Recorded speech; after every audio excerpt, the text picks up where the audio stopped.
man. Draymond Green, the gift that keeps on giving in terms of things to talk about around the NBA. My man just got off of a suspension after putting Rudy Gobert in the $1 Million Dream for you wrestling fans out there. Put him in the Cobra Clutch.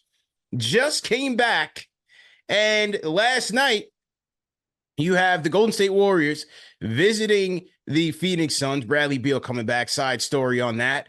And in this action, just a little physicality from Yusuf Nurkic. And Draymond Green hooks off on him on a crazy spinning back fist that would make John Jones and everybody in the UFC pretty happy. Draymond Green sends Nurkic flying to the floor. He gets ejected from this one.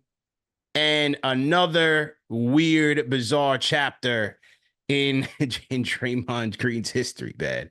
Andrew, start this off, man. What did you make of this when you saw it?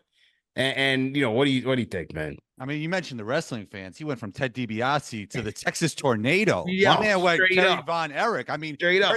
Kerry Von Erich was a little bit before my time, but that's what it looked like to me. That was crazy. Like, I don't know what's going through this guy's head, but this franchise is teetering between maybe even going towards a rebuild or trying to maximize the Klay Thompson, Steph Curry era. Yeah. And when Draymond does things like this, we see more of the younger players playing. I think that's just going to push the franchise to want to go in the young direction. And we talked about this before.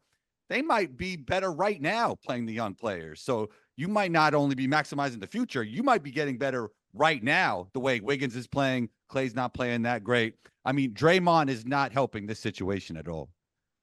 Nah, god awful, man. It's just god awful, man. I mean, you re-upped on the big three. You got Chris Paul this offseason, and you're looking to be trying to push your chips in, right? One more run to be a title contending team. And now you have Draymond, as you mentioned, you choke, you put what was it? Rudy Gobert in a chokehold. And then now you're going after Nurkic, and his response to why he hit Nurkic is even more comical.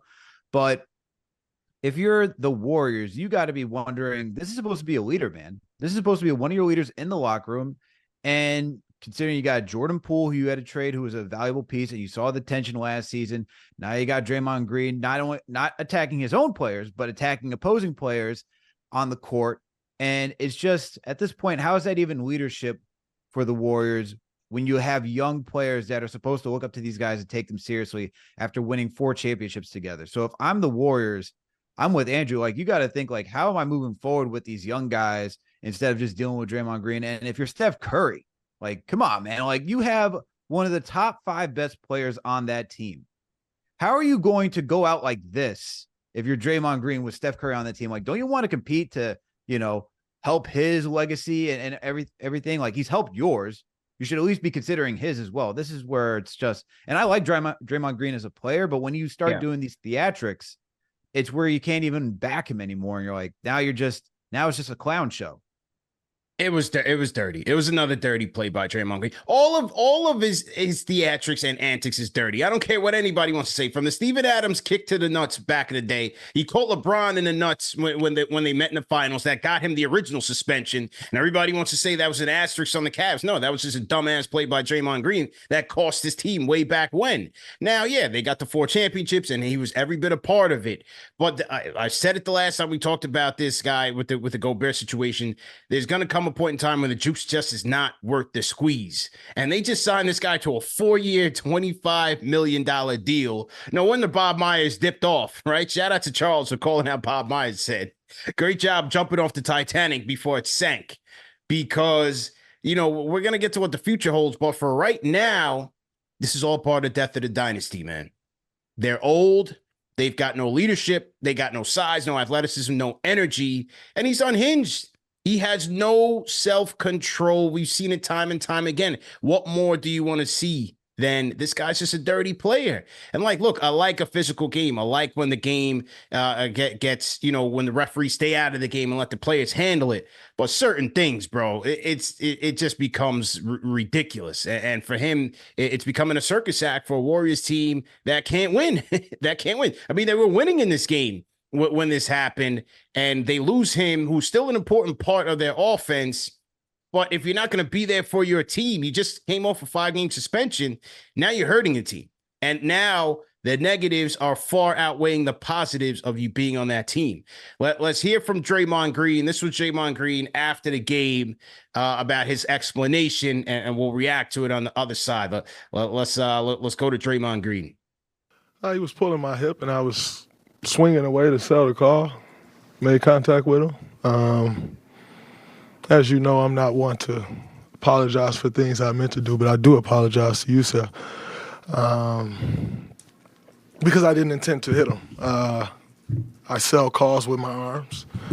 I don't fall or to sell a call. I'm not a flopper. So I was just selling the call because he was grabbing me and pulling my hip back. So I spun away, and unfortunately, I hit him. And so, like I said, I apologize to you, Seth, because I didn't intend to hit him.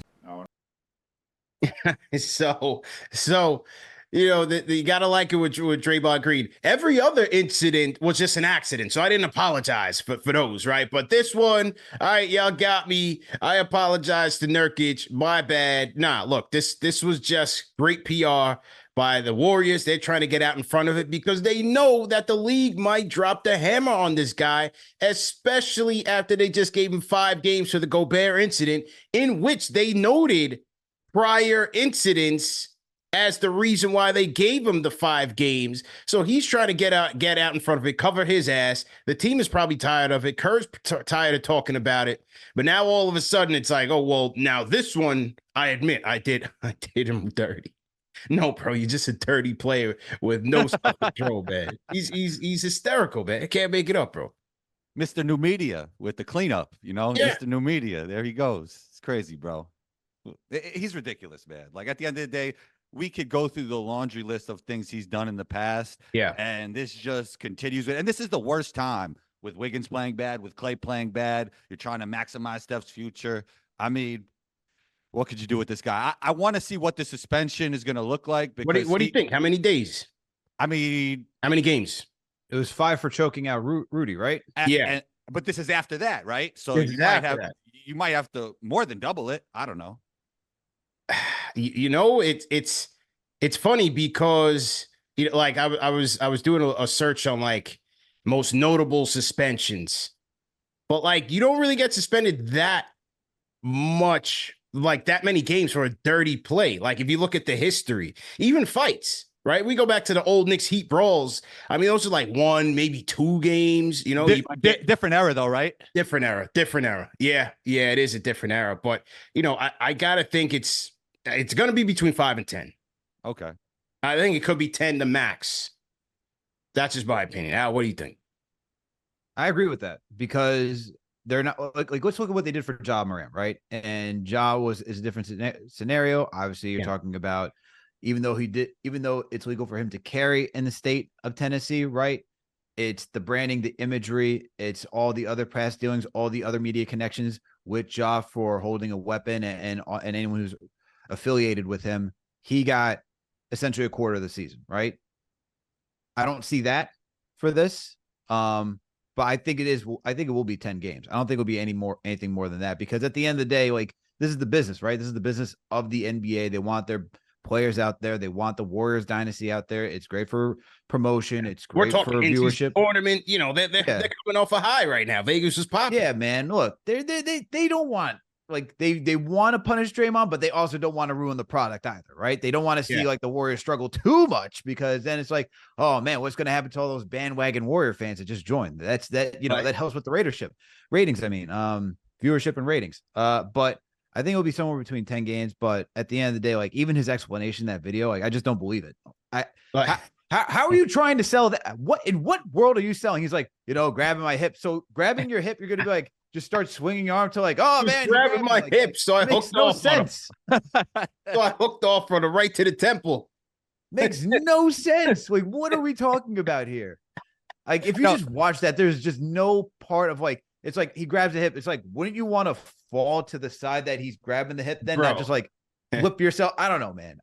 I'm no actor, but That's not selling it. Did you guys see this? And Gamba, I don't know if you're able to pause it like by the punch and if you have that angle of the Warriors bench, but there's a picture going around Twitter of the Warriors bench, and you see Trace Jackson Davis after the hit. He's got his hands up like this. He's like, yo, bro, like, what are we doing?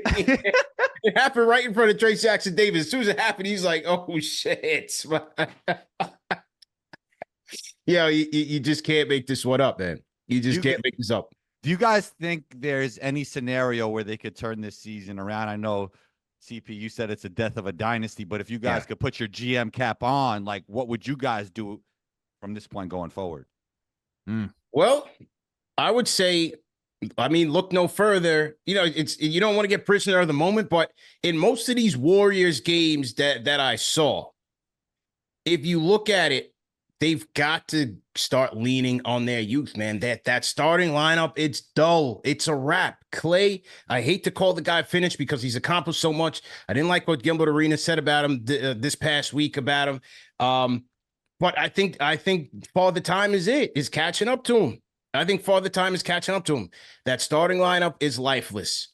You saw how they ended the game last night, and they were down by 9 points with a minute and a half left in this game. They came back. It was Steph. It was CP3. You had Pajinski, who I like. I like him. Yeah, I like him a lot. He's tough. You had Kuminga out there, and you had Saric. Now, the big man thing is still going to be an issue with them. They're going to have to figure that out. So at some point, they gotta get bigger. And Looney hasn't been playing well, so that's another issue. Yeah, right. They have to get bigger there, but they need that youth infusion. And that's how I like with that lineup that they finished with last night. CP3 is not the problem. CP3 is getting that second unit together. He's playmaking for Kuminga. He's teaching Podziemski. Like, he's great for those young players coming off that second unit. Him and Saric already have the chemistry going. Moody's there. Like, they're going to be fine with him running that second unit. It's the starters, Clay being lackluster, Draymond not being available, Wiggins just being Wiggins, right? Just an inconsistent player. They got to get some youth infusion in there. And that's what you saw what Steve Kerr did last night. He let those guys finish the game, left Clay, Wiggins, and Looney on the bench. And I think that could be a sign of things to come, man. Has to be. You got to move towards youth at this point. It's just like, I hate saying that Clay's done, man, but it's like 7 points, 2 of 10 shooting from the field. Like, in a game where you're going against the Phoenix Suns, who would be a team that you would probably have to face in the playoffs, this is kind of giving you a glimpse of what Clay can offer. And like, we just see it. He doesn't have the same explosion. Not saying that he was the most explosive athlete, but look, man, he's just not cutting it as fast. It's just some of the shots he took last night. I was watching part of that game, and it was just like he put brick like hitting a backboard. It wasn't even close to rim. I was like, wow. I was like, who is this guy?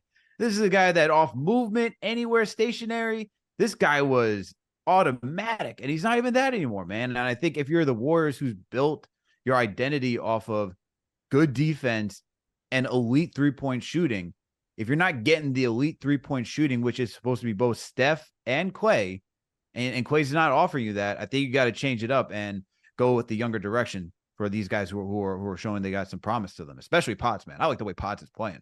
Yeah, he's tough. I totally agree with you guys. I mean, we see all the young, exciting teams in this league, and the way this starting five is playing, they can't even keep up with these, like the Orlando Magics, the Indiana Pacers, the Houston Rockets. The league is so young and athletic. I think, CP, you're right on the money that the Warriors have to lean in on their youth. And we talked about this before. I think it's better for the future, and I actually think it's better for right now as well. Yeah. I mean, they're 10-13 right now. They're out of the West playing. I mean, look, just name the teams in the West. They can't see Minnesota. The Thunder would wash them in a series. The Suns aren't even 100% yet, but I think at full strength, you could make the case that they still are better than the Warriors. I mean, the Lakers, they can't beat the Lakers. He ain't beating LeBron right now, healthy LeBron and them. So, like, I think they're cooked, man. I think they're absolutely cooked. Now, here was Shams on his show on FanDuel TV, the show that they have with, I think it's called Run It Back or something like that, with Michelle Beadle and Chandler Parsons. Here was Shams on Klay Thompson and his extension talks with the Warriors, man. This is interesting from Shams. Let's run the clip. That is the thing, the state of the team right now. I don't, what is the prediction? What's happening? They've lost 4 of their last 6. They've lost 6 of their last 10 and 9 of their last 13. And last night, Andrew Wiggins, Klay Thompson, Kevon Looney, all were benched. Wiggins is averaging career lows across the board.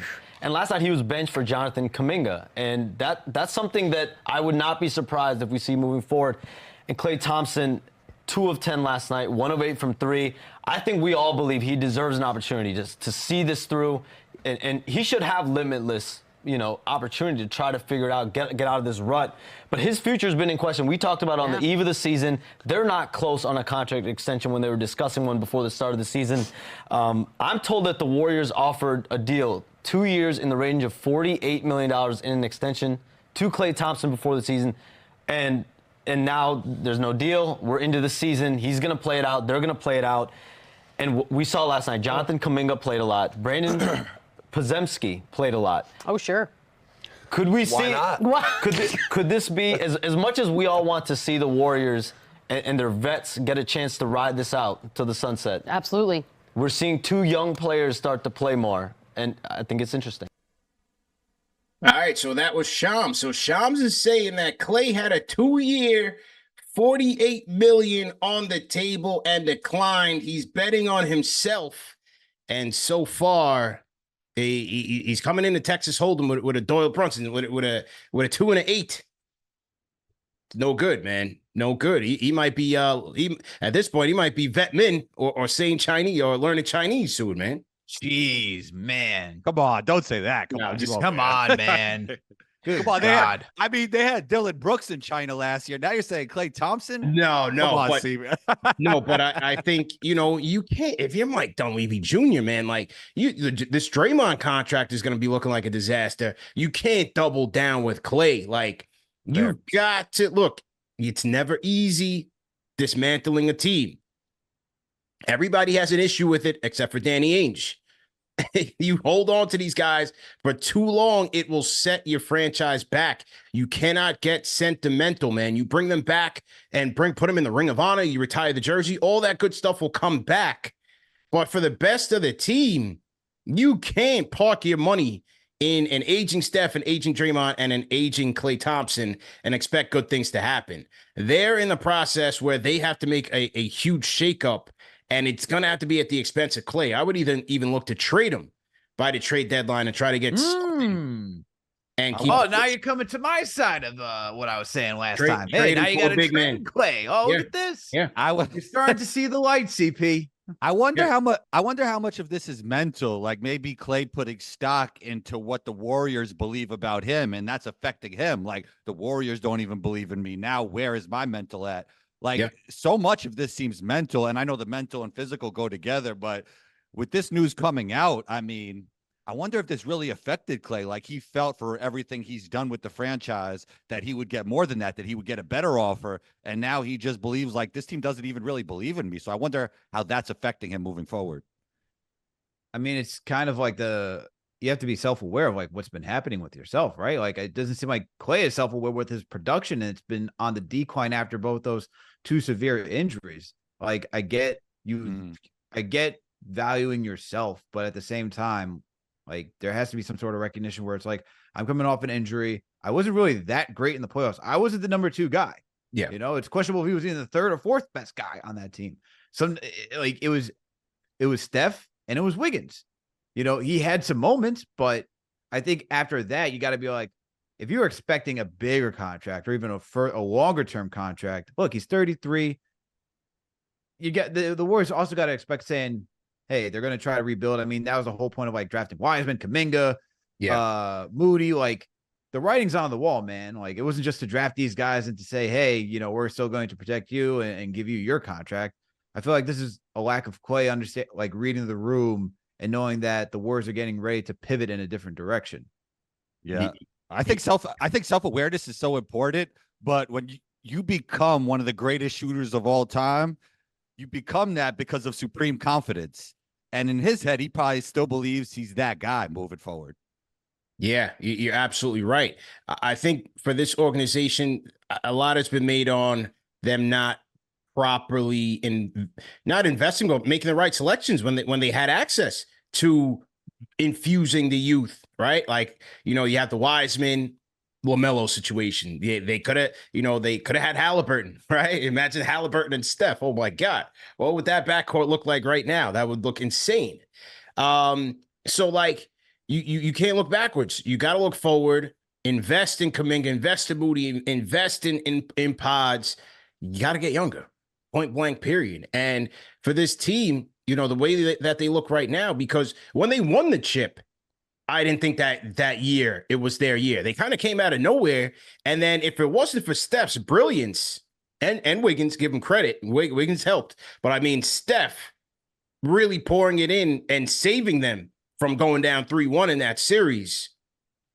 Hey, Tatum and Brown could have been champions, man. I think that last chip, you got to put a lot more respect on the chef's name, man, for really carrying that team. Yes, Wiggins did his thing, especially on the defensive end. He was hounding Tatum, hounding Brown, and Wiggins had his own offensive spurts in that series. But I think that, that might have been Steph's most crowning achievement, if you think about it. Oh, absolutely. I mean, I think anyone, because remember the first one they gave to Iggy as the finals MVP, which should have also gone to Steph. I think he was very underrated. Like the production wasn't the most flashy, but I get, hey, you were defending LeBron James. Iggy was doing a lot of work. Guy coming off the bench. I can understand why they thought that, but I thought Steph was deserving of that finals MVP. Then you had KD, obviously those the two other championships, but that one for sure. I mean, Steph single-handedly, what was it? Game 4, you're talking about CP. Like Tatum and Brown were just like, mostly Brown, who showed up in the finals. Yeah. They were just there, like knocking on the door to put the Warriors away. Steph just went Super Saiyan to keep that season alive. And the next thing you know, it broke the Celtics, man. You go back to the Bay, and then it's like Steph and those guys, when you get the role players on your own home court, they're able to take over. But definitely Steph deserves a lot of credit. I thought he deserved it then, in all honesty. Al, speaking about Steph, do you believe, because we all seem to be thinking that this could be going towards a rebuild, that he'll finish his career as a Warrior? If he doesn't, I feel like that's even. I mean, I think it's at the Warriors. Like, there's a train of thought where it's like you have one of the greatest players on your team. You should usher him out as a Warrior, and him in another jersey would just be god awful if you think about like the historical aspect and the sentimental aspect for like that fan base. But at the same time, what would the return be for Steph Curry if you traded him? And like, if you really went it all in on a rebuild, like, do you think you could do enough where you still have Steph Curry as that guy and bring in enough youth? That's like that's a big question. What do you think, Andrew? I just wonder how it's going to look if they're in full rebuild and Steph is still there, because he doesn't look like he's declining. Like, he looks like he could play for another 5 years. I don't know if he wants to play for another 5 years, but how does Steph Curry look in like a full rebuild? And how much does he raise their ceiling in a full rebuild? Like, you can't be that bad if Steph Curry is healthy and playing. So I'd like to see how they're going to handle that situation, if they do plan to go into a rebuild, or they're going to just continue with the 2 timeline thing. But we don't seem to think that's a good idea. So I think it's going to be an interesting situation. They have a lot of big decisions to make. CP, you think Steph gets traded? No way. No chance. He retires a Warrior through and through. Yeah, absolutely. Yeah. That's one. He won't play for another team. Steph will never play for another team. The Hornets? Nah. Oh. No. No. Yo, you actually thought about that for a second. You're like, hometown? Oh, wait, that's the Hornets. He'll send him a postcard, man. No. Del Curry with the shot, boy. Right. Come on, man. Right.